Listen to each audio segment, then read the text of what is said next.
क्षमा पाऊ आमा यदि मबाट गल्ती भए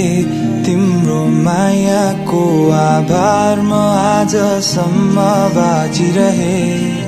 क्षमा पाऊ आमा यदि मबाट गल्ती भए तिम्रो मायाको आभार म आजसम्म बाँचिरहे हिजो आज मनमुटाव भए होला कहिले काहीँ मन तिम्रो दुखाए होला।